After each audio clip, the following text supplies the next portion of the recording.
दानिया नायदो सोंथि 1.1 1 नम्बर कुइसनाव दङ इउक्लिडनि रानना बिमाफारिखौ HCF दिहुननो थाखाय बाहायनांगौ। HCF माने हाइएस्ट कमन फैक्टर,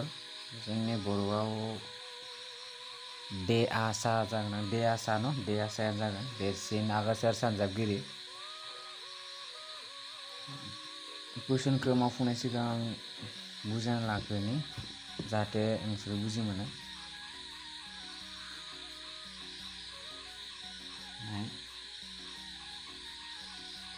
रानजाग्रा समान जायो मानियो रानग्रा सानजाब रानगासै दाजाब रानखोन्दा बेनि समान जायो। एग्जाम्पल लानो, बिदिन्थि लानो, हमनानै ला जिसेखौ 2जों रान, 2जों रान बेसेबां थांगोन जोंना 5 थांगोन, आद्रा बेसेबां 1 थागोन। नाय रानजाग्राया जोंना मायाव जिसेया, रानजाग्राया जिसेया समान रानग्राया जोंना मा 2आ सानजाब दङ, रानगासैया जोंना बेसेबां 5 थांदों, दाजाब रानखोन्दाया बेसेबां दङ जोंना 1 न। नाय बेसेबां मोनो जों 10 मोनो। स' होमबा जोंना रानजाग्राया मानि समान जायो रानग्रा सानजाब रानगासै दाजाब रानखोन्दानि समान जायो। इउक्लिडनि राननाय बिमाफोराव नैबादि इकुवेसन दं। ए लायनो बि किउ प्लास आरनि मा जायोनो समान जायोनो। दा बेवहाय जों सानै बिदिन्थिखौ लानानै बुजायनो थाङोबा एनि जायगायाव मा दोंना सानना लानांगोन 11 दोंना सानना लानांगोन, बिनि जायगायाव मा दोंना सानना लानांगोन 2 दोंना सानना लानांगोन, किउनि जायगायाव मा दोंना सानना लानांगोन 5 प्लास आरनि जायगायाव मा दोंना सानना लानांगोन 1 दोंना सानना लानांगोन। थामहिनबा माबेबा दाजाबथाय रग' अनजिमा एखौ रानोब्ला न रानग्राया मा जाना दङ इयाव बि न, बिजों एखौ रानोब्ला रानगासै मा थाङो किउ थाङो, दाजाब रानखोन्दा मा थाङो आर थाङो होनना बुंदों न। That means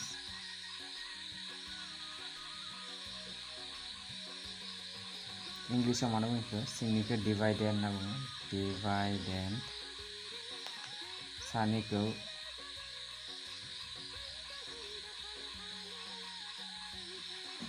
quotient होनना बुङो, सिंनिखौ रिमाइन्डार होनना बुङो, रानग्राखौ डिविजर होनना बुङो। दा बेवहाय ए मीन्स डिवाइडेड रानजाग्रा न, बे जादों quotientआ किउआ बि रानगासै, रानग्राया माबे डिविजरा आर मीन्स रिमाइन्डार न। दा बे मेथडजों जों मा खालामगोन HCF दिहुननो थाखाय जोङो मा खालामगोन बाहायगोन। फार्स्ट नाम्बाराव दङ जोंहा 1 नाम्बाराव दङ जोंना 135 आरो मा दं जोंना 225 दं। बिसोर मोननैनि जों मा दिहुननांगौ DASA देरसिन आगोजा सानजाबगिरि दिहुननांगौ जोङो। नै मोननै अनजिमा गेजेराव माबे मोनसे अनजिमा गिदिर जोंना 225 गिदिर, बेखौ बुंना ला जोङो 225 सोरनि गिदिर 135नि गिदिर होननानै बुंना लानांगोन जोङो। बेनि उनाव मा खालाम 225खौ जों माजों रान 135जों रान, 225खौ जों माजों रान 135जों रान, 135जों जों मा खालामनांगौ 225खौ रान बेसेबां थांगोन 1 थांगोन 135 माइनास खालामबा 0, 12निफ्राय 3 थांबा 9 90। That means जों 135जों राननायाव रानगासै बेसेबां थांदो 1 थांदो, आद्रा बेसेबां थांदो 90 थादो न। बेनि फर्मुला जाबाय नै एनि जायगायाव मा दोंना साननांगोन 225 समान बिनि जायगायाव 135 दोङो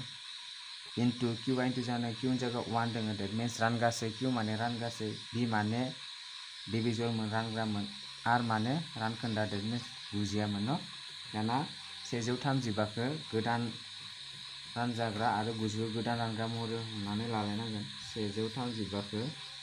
गोदान रानजाग्रा आरो 90खौ मा गोदान रानग्रा होननानै सानना लानाय रान। 135खौ रान 1 थांगोन 90 बेसेबां 5 45 थागोन, 1 थांगोन प्लास रानग्रा बेसेबां 45 थागोन। दाना 90खौ गोदान रानजाग्रा आरो 45खौ गोदान रानग्रा महरै लालाय 90खौ गोदान रानजाग्रा आरो 45खौ गोदान रानग्रा महरै लालाय बेसेबां थांगोन 45जों 90 रानबा 2 थांगोन रानखोना मा थांगोन जोंना 0 थागोन दाना रानखोनाया मा जाखो 0 जाफैबाय डेट मिन्स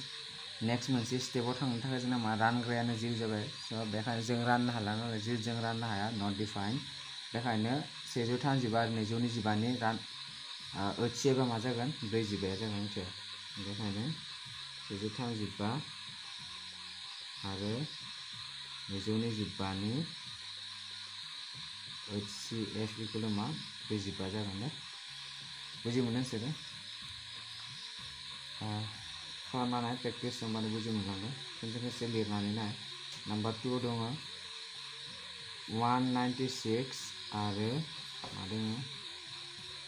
38,220 दं बे मोननै अनजिमानि गेजेराव माबे मोनसेया गिदिर बेखौ नायना ला फार्स्टआव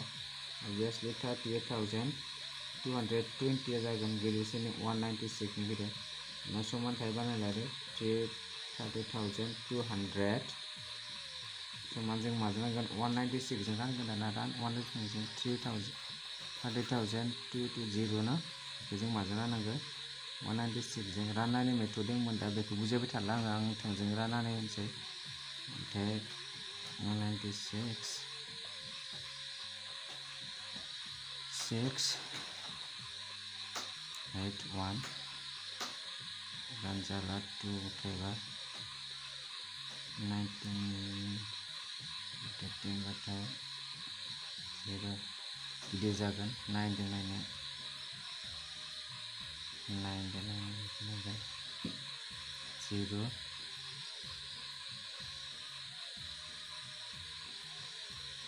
1 1 बेसे जागोन स' होमबा 9 होनानै होनोसै आं 9 जों होनानै 9 जों होनानै नायब्ला बेसेबां थांगोन 4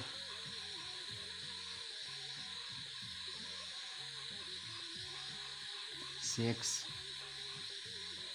1764 no 0 by minus 1 by 8 6 by 9 na last news na 0 5 0 8 4 by 5 plus 4 9 0 means into 195 plus 0 जाबाय दाना बेवहाय रानखोनाया मा जाबाय 0 जाबाय रानखोनाया 0 जाबाय जोंना मा जागोन बेखौ राननो हाला आरो रानग्राया जोंना मा जाफैखो लास्टआव 0 नेक्स्ट स्टेपाव जों मा खालामोन जुदि इयाव आद्रा थानायबा जों मा खालामोन 196खौ गोदान रानजाग्रा आरो नैथिं आद्रा थानायखौ जों मा गोदान रानग्रा महरै लायोमोन दाना 0 जाफैबाय रानग्राया जोंना न' रानखोनाया 0 जाफैबाय नालाय बेखायनो जों मा जागोन बिसोर मोननैनि ओथिएबा 196 आरो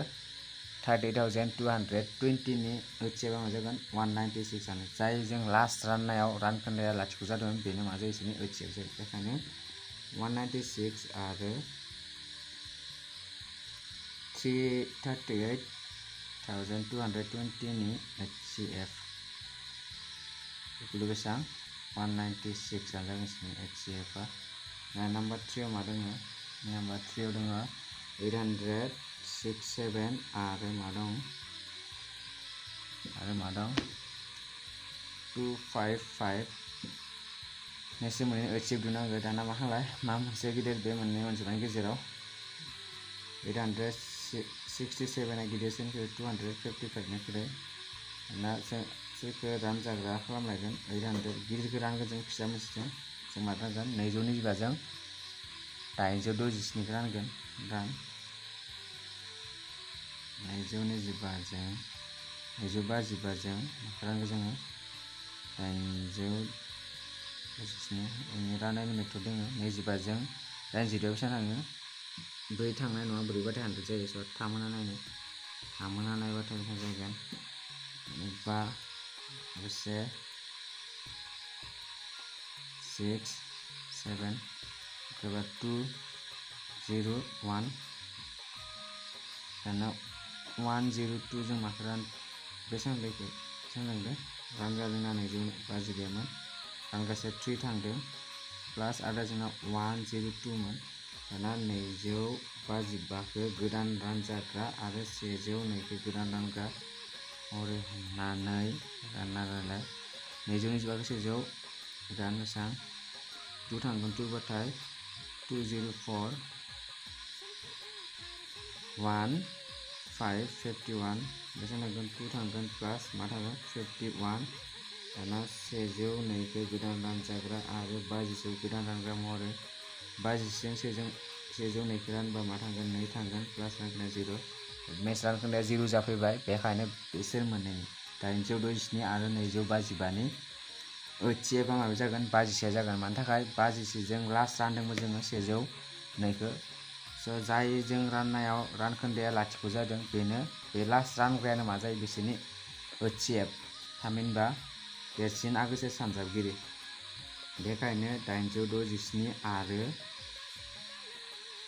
255नि HCF इक्वल टु मा जागोन 51 न' बेनो जागोन